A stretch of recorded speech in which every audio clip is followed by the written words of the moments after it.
ಸಮಸ್ಯೆ ಕೇಳದ ಅಧಿಕಾರಿಗಳಿಗೆ ಬುದ್ಧಿ ಕಲಿಸಬೇಕು ಅಂತ ಹೇಳಿ ತೆರಿಗೆ ವಸೂಲಿಗೆ ಬಂದಂತಹ ಅಧಿಕಾರಿಗಳನ್ನು ಲಾಕ್ ಮಾಡಿದಂತಹ ಘಟನೆ ಬೆಂಗಳೂರಿನ ಬಾಬಾ ಸಾಹೇಬರ ಪಾಳ್ಯದಲ್ಲಿ ನಡೆದಿದೆ. ಸದ್ಯಕ್ಕೆ ನೀವು ಗಮನಿಸ್ತಾ ಇದ್ದೀರಾ, ಇದು ಬಾಬಾ ಸಾಹೇಬರ ಬಾಳ್ಯದಲ್ಲಿರುವಂತಹ ಸದ್ಯದ ದೃಶ್ಯಾವಳಿಗಳು. ತೆರಿಗೆ ವಸೂಲಿಗೆ ಅಂತ ಹೇಳಿ BBMP ಅಧಿಕಾರಿಗಳು ಬರ್ತಾರೆ. ತಮ್ಮ ಊರಿನ ಸಮಸ್ಯೆಗಳನ್ನು, ನೀರಿನ ಸಮಸ್ಯೆ ಇದ್ದಿದ್ದನ್ನು ಯಾವುದೇ ಕಾರಣಕ್ಕೂ ಕೂಡ ಆಗ ಸ್ಪಂದಿಸದೇ ಇರುವಂಥ ಅಧಿಕಾರಿಗಳು ತೆರಿಗೆ ವಸೂಲಿಗೆ ಬಂದಿದ್ದಾರೆ ಅನ್ನುವಂಥ ಕಾರಣಕ್ಕೋಸ್ಕರ ಸದ್ಯಕ್ಕೆ ಅವರನ್ನು ಯಾವುದೇ ಕಾರಣಕ್ಕೂ ಬಿಡೋದಿಲ್ಲ. ನಮಗೆ BWSSB ಅಧಿಕಾರಿಗಳು ಅಥವಾ ಮೇಲಧಿಕಾರಿಗಳು ಬರಬೇಕು, ಸ್ಥಳಕ್ಕೆ ಬಂದ ಮೇಲೇ ನಮಗೆ ಪರಿಹಾರವನ್ನು ಒದಗಿಸಿದ ಬಳಿಕವೇ ಅಧಿಕಾರಿಗಳನ್ನು ಬಿಡ್ತೀವಿ ಅಂತ ಹೇಳಿ ಸದ್ಯಕ್ಕೆ ಗ್ರಾಮಸ್ಥರು ಅಧಿಕಾರಿಗಳನ್ನ ಇಲ್ಲಿ ನಿಲ್ಲಿಸಿರುವಂಥದ್ದನ್ನು ಸದ್ಯಕ್ಕೆ ಗಮನಿಸ್ತಾ ಇದ್ದಾರೆ. ಜೊತೆಗೆ ಇಲ್ಲಿ ಪಕ್ಕದಲ್ಲೊಂದು ಸ್ಕೂಲ್ ಇದೆ, ಇಲ್ಲಿಂದ ಹರಿದು ಹೋಗುವಂಥ ಡ್ರೈನೇಜ್ ವಾಟರ್ ಆಗಿರ್ಬೋದು, ಕಲುಷಿತ ನೀರು ಆಗಿರ್ಬೋದು, ಇವೆಲ್ಲವುಗಳು ಕೂಡ ಸ್ಕೂಲ್ ಬಳಿಗೆ ಹೋಗಿ ನಿಲ್ಲತ್ತೆ ಅನ್ನುವಂಥ ಕಾರಣಕ್ಕೋಸ್ಕರ ಸದ್ಯಕ್ಕೆ ಸ್ಕೂಲ್ ವಿದ್ಯಾರ್ಥಿಗಳು ಜೊತೆಗೆ HM ಕೂಡ ಸದ್ಯಕ್ಕೆ ಸ್ಥಳಕ್ಕೆ ಆಗಮಿಸಿರುವಂಥದ್ದನ್ನು ಸದ್ಯಕ್ಕೆ ನೋಡ್ತಾ ಇದ್ದೀರಾ. ಬನ್ನಿ ನಾವು ಶಾಲೆಯ HM ಅನ್ನು ಮಾತನಾಡಿಸೋಣ. ಮೇಡಮ್, ಎಲ್ಲ ಶಿಕ್ಷಕರು ಕೂಡ ಜೊತೆಗಿದ್ದಾರೆ, HM ಅನ್ನು ಮಾತನಾಡಿಸೋಣ. ಮೇಡಮ್, ಏನು ಸಮಸ್ಯೆ ಆಗಿದೆ ಈ ಊರಿನಲ್ಲಿ ಮತ್ತು ನಿಮ್ಮ ಶಾಲೆಗೆ ಏನೇನು ಸಮಸ್ಯೆ ಆಗಿದೆ? ಇಲ್ಲಿಂದ ಊರಿಂದ ಎಲ್ಲ ಡ್ರೈನೇಜ್ ವಾಟರ್ ಬಂದು ಸ್ಕೂಲ್ ಹಿಂದ್ಗಡೆ ನಿಲ್ಲುತ್ತೆ ಸರ್. ಅದರಿಂದ ತುಂಬ ವಾಸನೆ, ಸೊಳ್ಳೆಗಳಾಗಿಬಿಟ್ಟು ತುಂಬ ಕೆಟ್ಟ ವಾಸನೆಯಿಂದ ಮಕ್ಕಳಿಗೆಲ್ಲ ತಲೆನೋವು, ಜ್ವರ ಆ ಥರ ಎಲ್ಲ ಆಗ್ತಾಯಿದೆ.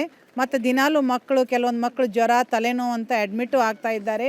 ಈ ರೀತಿಯಾಗಿ ನಾವು ಮಕ್ಕಳು ತುಂಬ ಸಫರ್ ಆಗ್ತಾ ಇದ್ದಾರೆ. ನಮ್ಮದು ಸರ್ಕಾರಿ ಶಾಲೆ, 150 ಮಕ್ಕಳು ಇಲ್ಲಿ ವ್ಯಾಸಂಗ ಮಾಡ್ತಾ ಇದ್ದಾರೆ. ಯಾವ ಅಧಿಕಾರಿಗೆ ಫೋನ್ ಮಾಡಿದ್ರು ಕೂಡ ಇದಕ್ಕೆ ನನಗೆ ಸಂಬಂಧ ಇಲ್ಲ ಅಂತಲೇ ಹೇಳ್ತಾ ಇದ್ದಾರೆ. ಇದಕ್ಕೆ ನಮ್ಗೆ ಪೂರ್ಣ ಪ್ರಮಾಣದಲ್ಲಿ ಸಹಕಾರ ಮತ್ತು ಸಾಲ್ವೇಷನ್ ಆಗಬೇಕು ಸರ್. ಇದು ಮಕ್ಕಳು ಓದುವಂಥ ಸ್ಕೂಲ್, ಇದು ಬೇರೆ ಏನೋ ಒಂದು ಮನೆಯಲ್ಲ, ವೈಯಕ್ತಿಕ ಅಲ್ಲ. ಪಾಪ ನಮ್ಮ ಶಾಲೆಯಲ್ಲಿ ಓದೋ ಮಕ್ಕಳೆಲ್ಲ ಬಡ ಮಕ್ಕಳು. ಅವ್ರಿಗೆ ಇವಾಗ ಹಾಸ್ಪಿಟ್ಲಿಗೆ ಅಡ್ಮಿಟ್ ಆದರೆ ಚಾರ್ಜ್ ಬರೋವಂಥ ಶಕ್ತಿನೂ ಇಲ್ಲ ಅವರಿಗೆ. ಇದನ್ನು ಯಾರು ಸರ್ ಕಟ್ಟಿ ಕೊಡ್ತಾರೆ? ಈಗ ಈ ಶಾಲೆಗೆ ಸಂಬಂಧಪಟ್ಟಂತಹ ಅಧಿಕಾರಿಗಳು, BO ಅಥವಾ ಇನ್ನೊಂದು ಶಿಕ್ಷಣಾಧಿಕಾರಿಗಳಿಗೆ ಯಾರಿಗಾದರೂ ಹೇಳುವಂಥ, ತಿಳಿಸುವಂಥ ಪ್ರಯತ್ನ ಮಾಡಲಿಲ್ವಾ? ನೀವು ಶಿಕ್ಷಣಾಧಿಕಾರಿಗಳ ಕಚೇರಿಯಿಂದ ಏನಾದರೂ ಈ ಥರದ ನೋಟಿಸ್ ಇಶ್ಯೂ ಮಾಡುವಂಥ ಕೆಲಸ ಮಾಡಲಿಲ್ವಾ? ಇದು ಎಜುಕೇಷನ್ ಡಿಪಾರ್ಟ್ಮೆಂಟ್ ಅವ್ರು ಹೇಳೋದು, ಅದಕ್ಕೆ ಸಂಬಂಧಪಟ್ಟವ್ರಿಗೆಲ್ಲ ಫೋನ್ ಮಾಡಿ ಹೇಳಿ ಅಂತಾರೆ. ಅವರು ಹೇಳಿರ್ತಾರೆ. ಅವ್ರು ನಮಗೆ ಅದಕ್ಕೆ ಸಂಬಂಧ ಇಲ್ಲ ಅಂದ್ರೆ, ಸಂಬಂಧ ಇರೋರು BBMP, BWSB ಅವರು, ನೆಕ್ಸ್ಟು AE, JE ಎಲ್ಲರಿಗೂ ಮಾಡಿದೀವಿ ಸರ್. ಇದಕ್ಕೆ ನಮ್ಗೆ ಸಂಬಂಧ ಇಲ್ಲ ಅಂತಾರೆ. ಸದ್ಯಕ್ಕೆ ಇದು HM ಮಾತಾದರೆ ಇಲ್ಲಿ ಒಂದಿಷ್ಟು ಜನ ಊರಿನ ನಾಗರಿಕರಿದ್ದಾರೆ, ಸಾರ್ವಜನಿಕರಿದ್ದಾರೆ. ಇವರೆಲ್ಲರೂ ಕೂಡ ಅಧಿಕಾರಿಗಳನ್ನು ಇಲ್ಲೇ ನಿಲ್ಲಿಸ್ಕೊಂಡಿರುವವರು. ಯಾವುದೇ ಕಾರಣಕ್ಕೂ ಮೇಲಾಧಿಕಾರಿಗಳು ಬರೋದವರೆಗೂ ಕೂಡ ನಾವು ಇಲ್ಲಿ ಅಧಿಕಾರಿಗಳನ್ನು, ಈಗ ಬಂದಿರುವಂಥ ಅಧಿಕಾರಿಗಳನ್ನ ಬಿಡೋದಿಲ್ಲ ಅಂತ ಹೇಳಿ ನಿರ್ಧಾರವನ್ನು ತೆಗೆದುಕೊಂಡಿದ್ದಾರೆ. ಸರ್, ಯಾಕೆ ಅಧಿಕಾರಿಗಳನ್ನ ಈಗ ಸದ್ಯಕ್ಕೆ ನಿಲ್ಲಿಸಿರುವಂಥದ್ದು? ಈಗ ನಮ್ಮ ಸಮಸ್ಯೆ ಏನು ತೀರಿಸ್ತಾ ಇಲ್ಲ, ಅದಕ್ಕೋಸ್ಕರ ಅಧಿಕಾರಿಗಳನ್ನ ಇಲ್ಲಿ ಇಟ್ಕೊಂಡಿದ್ದೀವಿ. ನಮ್ಮ ಕೆಲಸ ಸಮಸ್ಯೆ ತೀರಿಸಿ ನೀವು ಹೋಗಿ ಅಂತಲೇ ಕೇಳ್ತಾ ಇದ್ದೀವಿ. ನಾವು ಟ್ಯಾಕ್ಸ್ ಕಟ್ತಾ ಇದ್ದೀವಿ BBMPಗೆ, ಕೆಲಸ ಮಾಡಬೇಕಲ್ಲ ಅವರು. ನಮ್ಮದೇ ತೆರಿಗೆ ತಾನೆ, ನಮ್ಮ ತೆರಿಗೆ ನಮ್ಮ ಕೆಲಸ ಯಾಕೆ ಮಾಡ್ಕೊಡ್ತಾ ಇಲ್ಲ? ಏನು ಮಾಡ್ತಾ ಇಲ್ಲ. ಸ್ಯಾನಿಟರಿ ಕೆಲಸ ಮಾಡ್ತಾ ಇಲ್ಲ, ನೀರು ಕೊಡ್ತಾ ಇಲ್ಲ, ರಸ್ತೆ ಮಾಡ್ತಾ ಇಲ್ಲ, ಏನು ಕೂಡ ಮಾಡ್ತಾ ಇಲ್ಲ. ಹೇಳಿದ್ರೆ ಎಲ್ಲರೂ ಈ ಆಫೀಸಿಂದ ಆ ಆಫೀಸು, ಆ ಆಫೀಸಿಂದ ಈ ಆಫೀಸು. BWSSB ಕೇಳಿದ್ರೆ BBMPಗೆ ಬರುತ್ತೆ ಅಂತಾರೆ, BBMP ಕೇಳಿದ್ರೆ BWSSB ಬರ್ತಾರೆ. ಇವಾಗ ನಾವೇನು ಕರ್ನಾಟಕದಲ್ಲಿ ಇದ್ದೀವೋ ಅಥವಾ ಇಲ್ಲ ಯಾವುದೋ ಪಾಕಿಸ್ತಾನಲ್ಲಿ ಇದ್ದೀವೋ ಡೌಟ್ ಆಗ್ಬಿಟ್ಟಿದೆ ನಮಗೆ. ಅದಕ್ಕೋಸ್ಕರ ಅಧಿಕಾರಿಗಳನ್ನ ಇವ್ರು ಕರ್ನಾಟಕದ ಅಲ್ವಾ ಅಂತ ಚೆಕ್ ಮಾಡೋದಕ್ಕೆ ಇದಕ್ಕೆ ಕೂತ್ಕೊಂಡಿದ್ದೀವಿ ಸರ್, ಅಷ್ಟೇ. ಈಗ ನೀವು ಯಾರೋ ಮಾಡಿದ ತಪ್ಪಿಗೆ ಯಾರನ್ನೂ ಕರ್ಕೊಂಬಂದು ನಿಲ್ಲಿಸಿದಾಗ ಯಾರಿಗೋ ಶಿಕ್ಷೆ ಕೊಟ್ಟಂಗೆ ಆಗ್ತಾ ಇದೆಯೋ ಅಂತ ನನಗೇನೋ ಅನ್ನಿಸ್ತಾ ಇದೆ. ಏನು ಹೇಳ್ತೀವಿ? ಇಲ್ಲ ಸರ್, ಅದು BBMPನೇ ಟ್ಯಾಕ್ಸ್ ಕಟ್ತಾ ಇದ್ದೀವಿ ಅಂದಮೇಲೆ ತೆರಿಗೆ ಕಟ್ತಾರೋದಿಲ್ಲಿ BBMPಗೆ. ಯಾರು ರೆಸ್ಪಾನ್ಸಿಬಲ್? ಯಾರು? ಯಾವುದೋ ಡಿಪಾರ್ಟ್ಮೆಂಟ್ ಚೇಂಜ್ ಇರ್ಬೋದು, ಇವ್ರು ರೆವಿನ್ಯೂ ಡಿಪಾರ್ಟ್ಮೆಂಟ್ ಇರ್ಬೋದು, ಅವ್ರು ಇನ್ನೊಂದು ಬೇರೆ ಡಿಪಾರ್ಟ್ಮೆಂಟ್ ಇರ್ಬೋದು, ಬಟ್ BBMPನೇ ತಾನೇ ಅದು, ಬೇರೆ ಏನು ಅಲ್ವಲ್ಲ ಅದು. ಅದಕ್ಕೋಸ್ಕರ ಅವ್ರು ಕೇಳ್ತಾ ಇದ್ದೀವಿ ನಾವು. ಅವರು BWSSB ಏನಂತಾರೆ, ನಮ್ಗೆ ಯಾವುದು ಟ್ಯಾಕ್ಸ್ ಕಟ್ತಾ ಇಲ್ಲ, ಏನೂ ಮಾಡ್ತಾ ಇಲ್ಲ, ಹಂಗಾಗಿ ನಮಗೂ ಇದಕ್ಕೆ ಸಂಬಂಧ ಇಲ್ಲ, ನಮ್ಮ ಕನ್ಸ್ಯೂಮರ್ ಅಲ್ಲ ಅಂತ ಹೇಳಿ. ಅದು ಯಾರು ಮಲ್ಲಿಕಾರ್ಜುನ್ ಅಂತ ಒಬ್ಬರು ಏನೋ ಇದ್ದಾರೆ, AEE ಇರಬೇಕು ಅವರು. ಅವರು ಬರ್ಕೊಡ್ತೀನಿ, ಲೆಟ್ರಲ್ಲಿ ಬರ್ಕೊಡ್ತೀನಿ, ನಾನು ನಿಮ್ಮೂರು ನಮ್ಗೆ ಸಂಬಂಧ ಇಲ್ಲ ಅಂತ ಬರ್ಕೊಡ್ತೀನಿ ಅಂತ ಪುಣ್ಯಾತ್ಮ. ಈಗ ಸದ್ಯಕ್ಕೆ ಇಲ್ಲಿ ಈಗ ಒಂದು ಮಟ್ಟಿಗೆ ಒಂಥರ ದಿಗ್ಬಂಧನಕ್ಕೊಳಗಾದಂತಹ ಅಧಿಕಾರಿಗಳು ಕೂಡ ನಮ್ಮ ಜೊತೆಗಿದ್ದಾರೆ. ಅವರ ಆ್ಯಂಗಲ್ ಏನು ಅಂದರೆ, ಮೇಡಮ್, ಈಗ ನೀವು ಸಾಕಷ್ಟು ಇಷ್ಟೊತ್ತಾಯಿತು ಬಂದು, ಒಂದು ಆಲ್ಮೋಸ್ಟ್ 2-3 ಅವರ್ ಆಯಿತು ನಿಮ್ಮನ್ನು ನಿಲ್ಲಿಸಿ. ಏನು ಹೇಳ್ತೀರಾ? ಮತ್ತು ಈಗ ಸದ್ಯಕ್ಕೆ ಈ ಸ್ಥಳಕ್ಕೆ ಬರಲಿಕ್ಕೆ BWSSB ಅಧಿಕಾರಿಗಳನ್ನ ಅಥವಾ ನಿಮ್ಮ ಮೇಲಧಿಕಾರಿಗಳಿಗೆ ಇನ್ಫಾರ್ಮೇಷನ್ ಕೊಟ್ಟಿದ್ದೀರಾ? ಏನು ಕತೆ? ಸರ್, ಕೊಟ್ಟಿದ್ದೀವಿ, ಬರ್ತೀನಿ.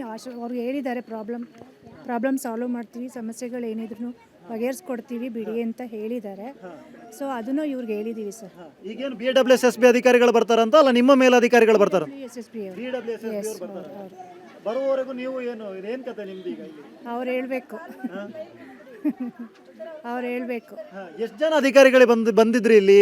4 ಜನ ಬಂದಿದ್ವಿ. 4 ಜನ ಬಂದಿದ್ರಿ. 4 ಜನರನ್ನು ಕೂಡ ನಿಲ್ಸಿದಾರಾ? ಒಬ್ಬರೇ ಬಂದಿದ್ದು. ಒಬ್ಬ ಅಧಿಕಾರಿ, ಇವರು ಟ್ಯಾಕ್ಸ್ ನರೇಂದ್ರ ಅಂದ್ಬಿಟ್ಟು ಟ್ಯಾಕ್ಸ್ ಇನ್ಸ್ಪೆಕ್ಟ್ರು. ಆನಂತರ ಇವರು ಕಾಲ್ ಮಾಡಿದ್ರು, ಯಾರಿಗೆ ಹಿಂಗೆ ಇಟ್ಕೊಂಡಿದ್ದಾರೆ ಅಂತ ಕಾಲ್ ಮಾಡಿದ್ರು.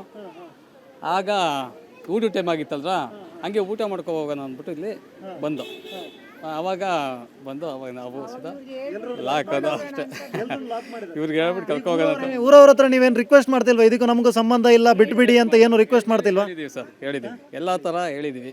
ನಮಗೂ ಸಂಬಂಧ ಇಲ್ಲ, ನಮ್ದು ಏನಿದೆ ತೆರಿಗೆ ಅಂತ ಹೇಳಿದೀವಿ ಸರ್. ಈಗೇನ್ ತೆರಿಗೆ ವಸೂಲಿ ಬಂದ್ ಕೆಲಸ ಆಯ್ತಾ? ಏನು ತೆರಿಗೆ ವಸೂಲಿ ಮಾಡಿದ್ರೆ ಹೇಗೆ?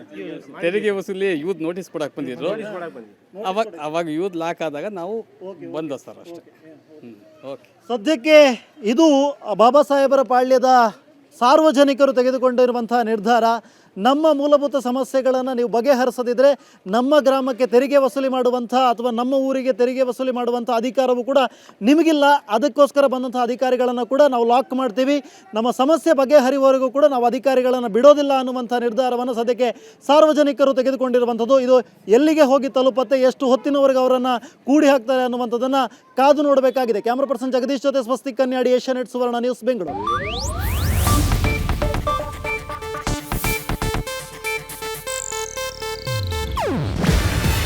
ಇದು ಏಷ್ಯಾನೆಟ್ ನ್ಯೂಸ್ ನೆಟ್ವರ್ಕ್ ಪ್ರಸ್ತುತಿ. ನೀವು ನೋಡ್ತಿದ್ದೀರಾ ಏಷ್ಯಾನೆಟ್ ಸುವರ್ಣ ನ್ಯೂಸ್.